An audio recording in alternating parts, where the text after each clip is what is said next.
زباں پہ خدا کا کلام آ رہا ہے، زباں پہ خدا کا کلام آ رہا ہے، زمیں پر فلک سے سلام آ رہا ہے، زمیں پر فلک سے سلام آ رہا ہے۔ نکاح کی مجلس میں بیٹھنے والوں ادب سے بیٹھنا، کیونکہ سنت رسول کا پیغام آ رہا ہے، کیونکہ سنت رسول کا پیغام آ رہا ہے۔ دوستو، نہ کوئی کسی کا رقیب ہوتا ہے، نہ کوئی کسی کا حبیب ہوتا ہے۔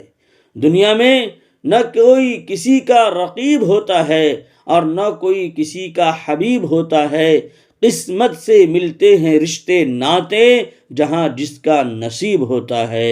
قسمت سے ملتے ہیں رشتے ناتے، جہاں جس کا نصیب ہوتا ہے۔ ونعوذ باللہ من شرور انفسنا ومن سیئات اعمالنا، من يهده الله فلا مضل له ومن يضلله فلا هادي له، ونشهد أن لا إله إلا الله وحده لا شريك له، ونشهد أن سيدنا ومولانا محمدا عبده ورسوله، فقد قال الله تبارك وتعالى في كتابه المجيد والفرقان الحميد: أعوذ بالله من الشيطان الرجيم، بسم الله الرحمن الرحيم. يا أيها الناس اتقوا ربكم الذي خلقكم من نفس واحدة وخلق منها زوجها وبث منهما رجالا كثيرا ونساء، واتقوا الله الذي تساءلون به والأرحام إن الله كان عليكم رقيبا. وقال تعالى: يا أيها الذين آمنوا اتقوا الله وقولوا قولا سديدا يصلح لكم أعمالكم ويغفر لكم ذنوبكم، ومن يطع الله ورسوله فقد فاز فوزا عظيما. وقال تعالى: يا أيها الذين آمنوا اتقوا الله حق تقاته ولا تموتن إلا وأنتم مسلمون.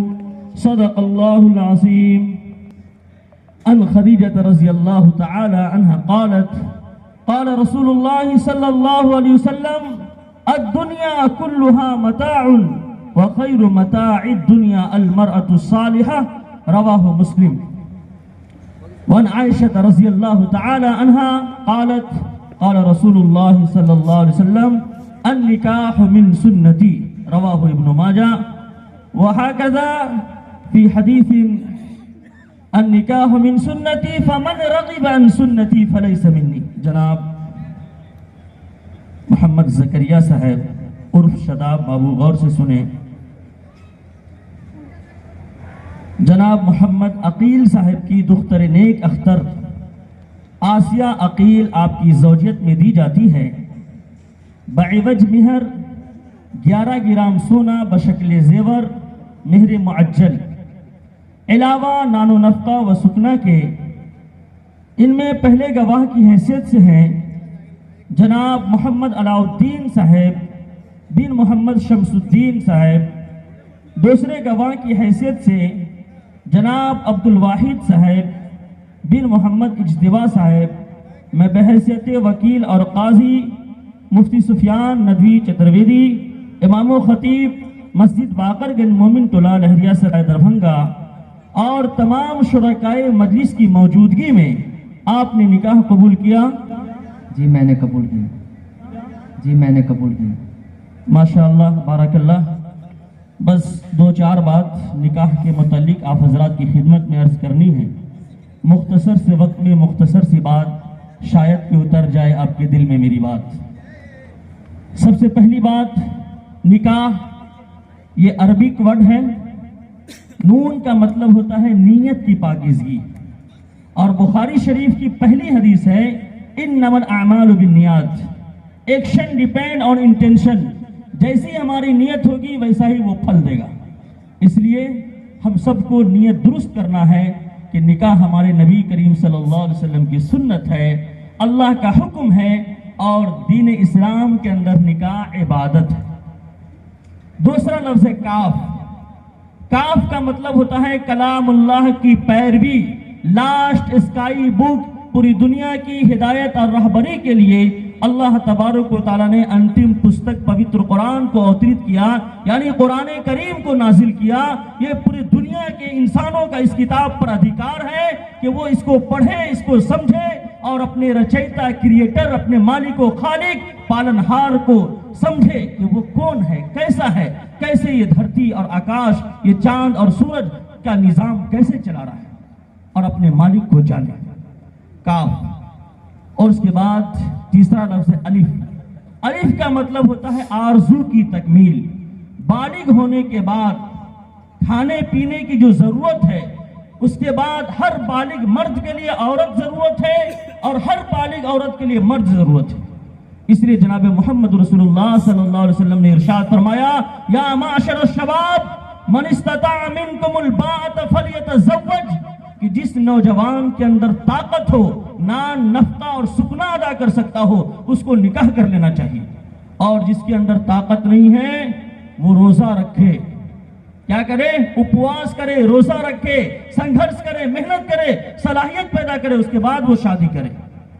یعنی سست، کاہل، ان پڑھ ایسا آدمی جو خود اپنی زندگی میں بوجھ بنا ہوا ہے، وہ شادی کر کے کسی اور کی زندگی کو تباہ نہ کرے، سنگھرش کرے، محنت کرے، ہارڈ ورک کرے۔ اور آخری لفظ ہا۔ ہا کا مطلب ہے کہ حق بات بولنا ہے، حق بات سننا ہے اور حق بات کو سویکار کرنا ہے، قبول کرنا ہے۔ دوستو، خدا نے اپنی قدرت سے عجب نقشہ بنایا ہے، کہیں پیدا کیا دلہا، کہیں دلہن بنایا ہے۔ یہ جوڑی عرش اعظم سے مقرر ہو کے آئی ہے، خدا نے اپنی قدرت سے ان دونوں کو ملایا ہے۔ اور نکاح کی مجلس یہ ایک ایسی مجلس ہے جس پہ ساری دنیا ناز کرتی ہے۔ نکاح کی مجلس ایسی مجلس ہے جس پہ ساری دنیا ناز کرتی ہے، یہاں سے زندگی اپنا سفر آغاز کرتی ہے۔ تو نکاح کے بعد ایک نئی زندگی کا آغاز ہوتا ہے اور نوشے کے لیے امتحان ہوتا ہے۔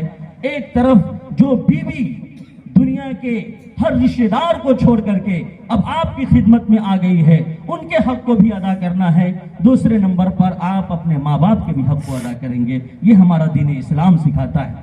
اور یہ نکاح کا رشتہ دنیا کا، آخرت کا سب سے پہلا رشتہ ہے۔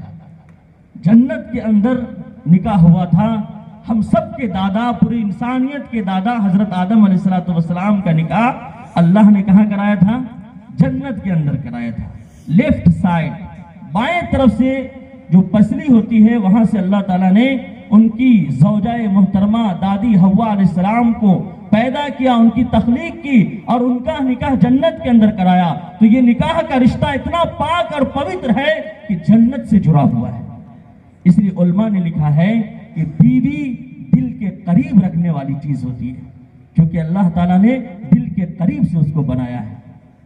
اور اگر کوئی انسان بیوی کو پاؤں کی جوتی سمجھتا ہے تو وہ گھر تباہ و برباد ہو جاتا ہے، اللہ کی نظر میں وہ انسان مجرم ہو جاتا ہے۔ اور کوئی اس کو سر پر چڑھا کر کے رکھتا ہے تو بھی وہ گھر تباہ و برباد ہو جاتا ہے، رشتے ناتے اس کے گھر میں جھگڑے لڑائیاں شروع ہو جاتی ہے۔ تو اسلام ہر جگہ ہماری رہبری کرتا ہے، رہنمائی کرتا ہے۔ دوستو بزرگوں، مرد کا مطلب کیا ہوتا ہے؟ پہلا لفظ ہے میم۔ میم کا مطلب ہوتا ہے مضبوط، اکنومکس کے اعتبار سے اور ہیلتھ باڈی کے اعتبار سے مضبوط بننا ہے، مجاہدہ کرنے والا بننا ہے۔ را کا مطلب کیا ہوتا ہے؟ روزی کمانا ہے۔ اب صرف اپنے لیے نہیں کمانا ہے، بلکہ جس کو آپ نے جیون ساتھی بنایا ہے اس کے بھی لیے روزی آپ کو کمانا ہے، اسی کو نان و نفقہ سکنا کہا گیا۔ اور آخری لفظ ہے دال۔ دال کا مطلب ہے کہ دیندار بننا ہے۔ جب انسان دیندار ہوتا ہے تو ہر ایک کے حق کو ادا کرتا ہے، اور بے دین ہوتا ہے تو کوتاہی ہو جاتی ہے۔ نقش قدم نبی کے ہیں جنت کے راستے، اللہ سے ملاتے ہیں سنت کے راستے۔ اور عورت، پہلا لفظ ہے عین۔ عین کا مطلب ہے عقل مند۔ عورت کیا ہونی چاہیے؟ عقل مند ہونی چاہیے، کوئی سائیکولوجی پرابلم نہ ہو۔ اور واو کا مطلب ہے کہ وفادار۔ عورت کیا ہو؟ وفادار ہو اپنے شوہر کے لیے۔ اور اس کے بعد را کا مطلب ہے کہ رازدار ہو، جو راز کی باتیں ہیں، میاں بیوی کی باتیں وہ کہیں شیئر نہیں کی جائے گی، گھر کی باتیں کہیں شیئر نہیں کی جائے گی، سسرال میں کچھ 19-20 ہو جائے، انسان ہے، 2-4 برتن ایک جگہ ہوتے ہیں، ڈھنمن ہوتا ہے، تو یہاں کی وہاں کی بات کرنے والی عورت نیک عورت کی صفت نہیں ہے.